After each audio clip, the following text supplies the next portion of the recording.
From a green software perspective, right, what we are trying to do is we're trying to optimize, right? It's basically an optimization problem to lower your carbon emission, right, and increase energy efficiency.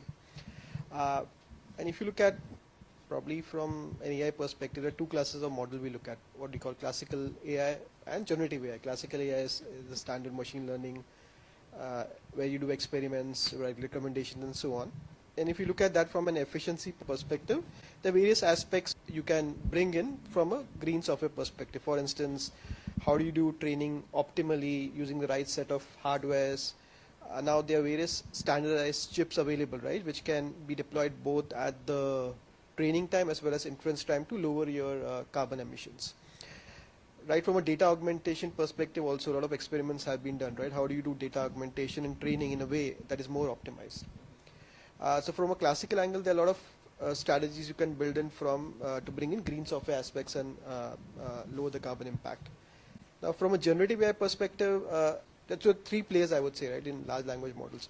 One is organizations that are building large language models, where there is DeepSeek and so on, right? And the way they build models need to embed all of these principles. Like DeepSeek is a classical example where they try to reduce the cost impact by using a different architecture as well as reducing the training time.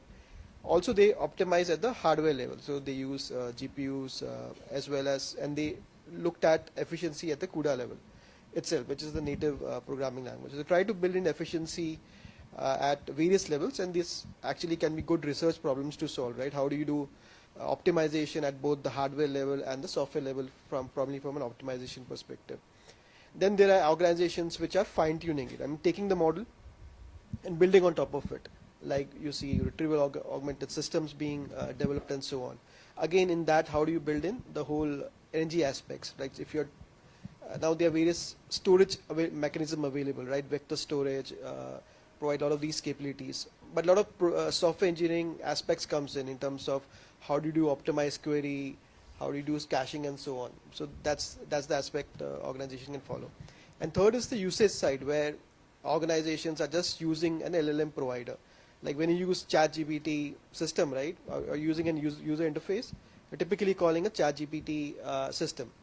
But primarily from a programming perspective, there are various aspects you can build in from a large language model.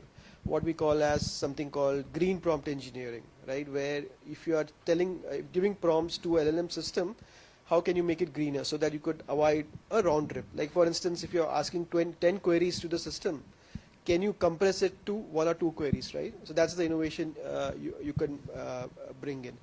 Now something with Sridhar touch upon, like if you're using LLM, right, to generate code, now there are prompts available now, green prompts we call it, right? So when you're generating a code, you can prompt the LLM to generate a code which is much more optimized for carbon efficiency and increase your overall, utilization and so on. So you're now using an LLM not just for generating a code, but generating a code in a way which is much more efficient, and that's where the green prompting comes in. So I would say it's basically a trade-off. LLM will give you, you just need to balance how can you best use the systems, right, for your advantage.